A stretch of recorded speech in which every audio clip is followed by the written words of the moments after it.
नमस्कार, मैं हूं मृत्युंजय कुमार झा और कमोडिटी सुपरफास्ट में आपका स्वागत है। और सबसे पहले बात करेंगे इस वक्त कच्चे तेल की, क्रूड की। और क्रूड को लेकर इस वक्त एक बड़ी खबर आ रही है। बड़ी खबर यह है कि अमेरिका ने गैसोलीन पर टैक्स हटा दिया है। जी हाँ, ये खबर हमने आज आपको सुबह दिखाई थी कि अमेरिका ये प्लान कर रहा है हटाने का, लेकिन अब ये खबर आ गई है कि गैसोलीन पर जो वहाँ पर 18.4 सेंट पर गैलन का जो टैक्स लगता है गैसोलीन के ऊपर, उसको हटा दिया गया है।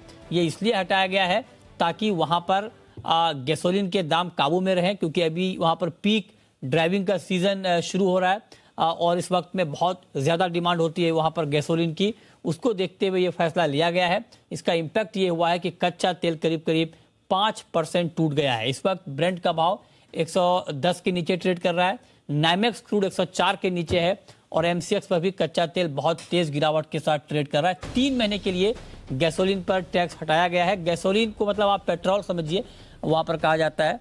तो मतलब ये इसलिए किया गया है ताकि वहाँ पर जो डिमांड अभी बढ़ने वाली है, बढ़ते डिमांड के बीच दाम बहुत ज़्यादा बढ़ ना जाए, उसको देखते हुए ये फैसला, ये कदम उठाया गया है। इसका क्या और इम्पैक्ट होगा प्राइस के ऊपर, इसी पर हम पहले बात करेंगे। बातचीत के लिए हमारे साथ अमित सजेजा है मोतीलाल ओसवाल के। अमित जी, बहुत स्वागत है आपका। पहला सवाल आपसे यही कि इस वक्त एक खबर आ रही है कि 3 महीने के लिए गैसोलीन पर टैक्स अमेरिका में हटा दिया गया है, और इम्पैक्ट बाकी है या आ चुका है? जी नमस्कार मृत्युंजय जी। देखिए, पहली बात तो टैक्स हटाने से एक्चुअली प्रोडक्ट के दाम जो है वहां पर रिड्यूस होंगे, क्योंकि डिमांड बढ़ने की आशंका है। तो इससे तो कहीं ना कहीं अंडरलाइंग जो कमोडिटी है, यानी कच्चा तेल, उसमें डिमांड बढ़ने की पॉसिबिलिटी है। तो मैं कहूंगा कि पर से ये इतना क्रूड के लिए नेगेटिव नहीं है। हालांकि डोमेस्टिक यूएस गैसोलीन प्राइजेस या डीजल प्राइजेस के लिए नेगेटिव हो सकता है। लेकिन हाँ, जो चीज़ एक नेगेटिव हो सकती है वो ये है कि प्रेसिडेंट बाइडेन ने वहाँ के जो रिफाइनरीज हैं उनको प्रोडक्शन बढ़ाने के लिए कहा है गैसोलीन और डीजल का। तो ये एक चीज़ है जो क्रूड का डिमांड घटा सकती है आगे चलकर, क्योंकि कहीं ना कहीं जो सप्लाई है वो बढ़ जाएगी। तो ये एक चीज़ नेगेटिव हो सकती है, लेकिन पर से रिडक्शन इन जो टैक्स है वो नेगेटिव नहीं है क्रूड के लिए।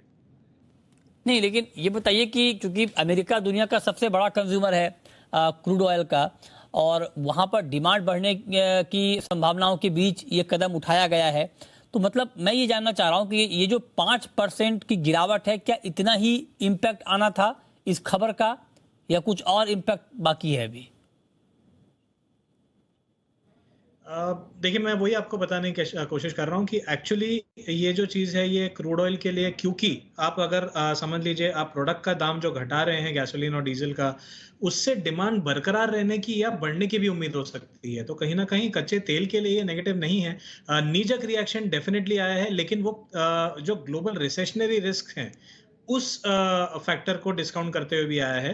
अगर आप प्योरली लेवल की बात करें तो मुझे लगता है कि यहाँ से इंक्रीमेंटली और 200 रुपए की जगह डेफिनेटली है, जहां पर आके मैं समझता हूँ ये चीज फुल्ली डिस्काउंट हो जाएगी। यानी डोमेस्टिक मार्केट्स में अगर आप देखें तो 7,900 के करीब कहीं ना कहीं एक इमीडिएट बॉटम बनने की उम्मीद है।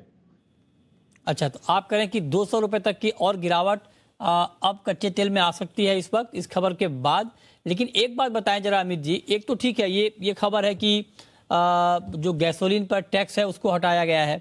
दूसरी बात तो ये भी है ना कि मंदी की बात भी हो रही है। मंदी का डर भी मार्केट में है, घबराहट का माहौल है। चाइना में डिमांड घटने की आशंका बनी हुई है, अमेरिका में भी डिमांड घटने की बात हो रही है। तो क्या ये एडिशनल फैक्टर नहीं होंगे प्राइस को नीचे धकेलने के लिए?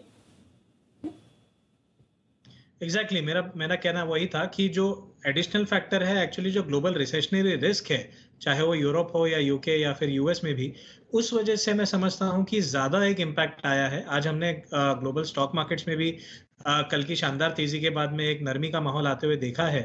तो मुझे लगता है कि उस चीज का कच्चे तेल पे ज्यादा इम्पैक्ट आया है, और जो टैक्स कट है उसका इम्पैक्ट जो होगा वो शॉर्ट लिव्ड हो सकता है। हाँ ठीक है, चलिए ये तो बात हुई कच्चे तेल की। और क्रूड पर ये ताज़ा अपडेट आप देख रहे हैं इस वक्त जी बिजनेस पर कि अमेरिका में गैसोलीन पर टैक्स 3 महीने के लिए हटाया गया है ताकि वहाँ पर कीमतें काबू में रहे। चलिए आगे बढ़ते हैं, अब बात करते हैं गोल्ड की और सिल्वर की। और चांदी में आज ज़्यादा गिरावट है, मेटल में गिरावट का इम्पैक्ट चांदी पर भी दिख रहा है। डिमांड घटने की आशंका चांदी में भी बनी हुई है। आप जरा बताएं कि आज के लिए सिल्वर में और गोल्ड में अमित जी ट्रेड क्या लेना चाहिए?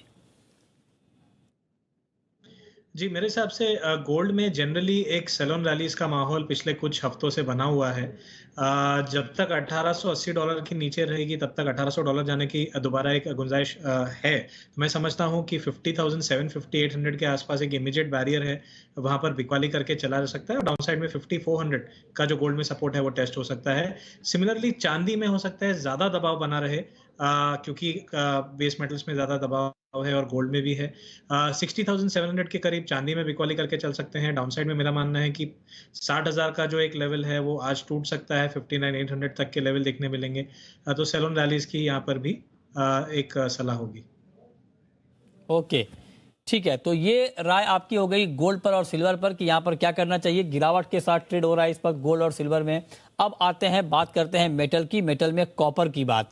और कॉपर पहले एक बार देखते हैं कि इस वक्त मार्केट में चल क्या रहा है, फिर आपको कॉपर की कहानी बताते हैं। इस वक्त आप देखें तो कॉपर में कमजोरी है और कॉपर का जून का वायदा करीब करीब 2% नीचे है, जुलाई का वायदा भी 2% नीचे है। खबर यह है कॉपर में कि डिमांड घटने की आशंका तो है ही, कॉपर की सप्लाई भी बढ़ी है। और ये रिपोर्ट आई है इंटरनेशनल कॉपर स्टडी ग्रुप की, जिसमें यह कहा गया है कि अप्रैल में 3,000 टन कॉपर का सरप्लस है, जो कि मार्च में 22,000 टन का डेफिसिट था। मतलब आप सोचिए कि कितनी तेजी से सप्लाई बढ़ी है कॉपर की। मार्च में डेफिसिट में था, कम था, और अप्रैल में सरप्लस में आ गया 3,000 टन का। उसका एक बड़ा इंपैक्ट दिखा है। दूसरा इंपैक्ट है चाइना में कोविड के मामले जो हैं, उससे डिमांड घटने की आशंका लगातार बनी हुई है। चाइना सबसे बड़ा कंज्यूमर है, डॉलर मजबूत हो रहा है, मंदी की बात हो रही है। ये सारे फैक्टर मेटल मार्केट के लिए बहुत नेगेटिव साबित हो रहे हैं। अब जरा आप बताइए अमित जी कि क्या ऐसे में कॉपर में इस भाव पर भी बेचने में कोई रिस्क नहीं है, शॉर्ट करने में कोई रिस्क नहीं है? जी देखिए, करंटली इस भाव से तो मुझे लगता है कि 2 से ₹2.5 की पहले एक उछाल देखने मिलेगा। जो सुबह से जो एक मंदी का माहौल है उसमें एक रिलीफ रैली हमें शाम तक देखने मिलेगी, लेकिन ट्रेंड के साथ मैं चलना पसंद करूंगा। 732 से 33 के आसपास अगर बेचा जाए तो मुझे लगता है कि रिस्क लिमिटेड है। डाउन साइड में ऐसा लगता है कि 727 के जो लोज हैं वो टूटेंगे और 725 तक के लेवल देखने मिलेंगे। इसे अगर हम थोड़ा सा पोजिशनली लें, 2 या 3 दिन का व्यू ले लें, तो ऐसा लगता है कि 720 तक की जाने की कॉपर की संभावना है। अच्छा, नेचुरल गैस में भी बहुत गिरावट का माहौल बना हुआ है। 2.5% से ज्यादा नेचुरल गैस के दाम इस वक्त कम है, 525 के नीचे ट्रेड हो रहा है। क्या किया जाए नेचुरल गैस में? जी, देखिए, हफ्ते या 10 दिन पहले जो नेचुरल गैस में भी न्यूज़ आए थे कि जहाँ पर एक्सपोर्ट जो थी उसमें रिस्ट्रिक्शन लग गई थी, क्योंकि जो वहाँ पर एक्सीडेंट्स हुए थे उस वजह से। उसके बाद हमने लगातार नेचुरल गैस में एक नरमी का या मंदी का माहौल देखा है या करेक्शन का माहौल देखा है। कल हमने उछाल देखा था लेकिन प्राइसेस टिक नहीं पाई। मुझे लगता है कि उछाल पे यहाँ पर भी बिकवाली करना सही रहेगा। इवनिंग सेशन तक यानी 5 साढ़े 5 के बीच हो सकता है हमें एक बार 531 से 532 तक के लेवल मिल जाए, वो एक बिकवाली का मौका होगा। डाउन साइड में मेरा मानना है 517 और उसके बाद पॉसिबली 505 तक के भी लेवल हमें नेचुरल गैस में देखने मिल सकते हैं। ओके, तो ये बात हो गई नेचुरल गैस की। और नेचुरल गैस में भी गिरावट का माहौल बना हुआ है, लेकिन आज चूंकि गिरावट का दिन है तो रुपए में बहुत तेज गिरावट आई है और फाइनली ये हुआ कि रुपया रिकॉर्ड लो पर पहुंचा है और रुपया 78.39 ये रुपए का नया लो है। आपको याद होगा इससे प्रीवियस लो रुपए का 78.29 का था। आज नया लो लगाया है, नया रिकॉर्ड लो पर पहुंचा है 78.39 के स्तर पर। बहुत तेज गिरावट, करीब करीब 0.5% की गिरावट के साथ रुपया यहाँ पर पहुंचा है 78.39 के लेवल पर।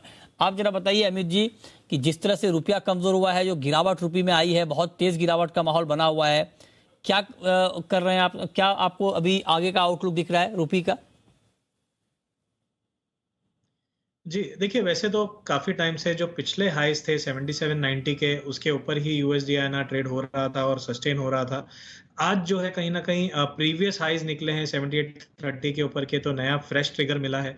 ऐसा लगता है कि कम से कम 3 से 4 सेशन इस चीज का असर रहेगा और हम 7855 टू 60 ये लेवल एक बार स्पॉट में देख पाएंगे, जिसके बाद दोबारा एक रेंज बाउंड मूवमेंट हमें देखने मिल सकती है। तो नई रेंज जो है मोस्ट पॉसिबली 7820 से लेकर 7860 की हमें देखने मिल सकती है। ओके, तो आप कह रहे हैं कि थोड़ा और कमजोर रुपया यहाँ पर हो सकता है।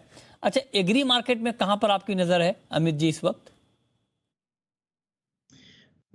देखिए एग्री मार्केट में फिलहाल मुझे लगता है कि जो ग्वार कॉम्प्लेक्स में प्रेशर है कहीं ना कहीं अब भी बना रहेगा और पॉसिबली 10,000 के आसपास हमें ग्वार गम के दाम देखने मिल सकते हैं। तो मैं समझता हूँ कि ग्वार सीड और ग्वार गम में फिलहाल बिकवाली करके चला जा सकता है। तो ये राय आपकी एग्री में है ग्वार के ऊपर, इस पर आप नज़र रखिए कि यहाँ पर आपको क्या करना है। अच्छा, कैस्टर पर कोई व्यू आपका इस वक्त अमित जी, कैस्टर में क्या किया जाए? जी देखिए, कैस्टर पिछले काफ़ी समय से हमने देखा था कि दायरे में है, वो दायरा 7,300 से लेकर 7,600 का था। हालाँकि इमीडिएट तौर पर 7,600 निकलना थोड़ा डिफ़िकल्ट था, तो अपसाइड मुझे लग रहा है कि फिलहाल करेक्टिव मूव दिखाई दे रहा है। मेरा मानना है कि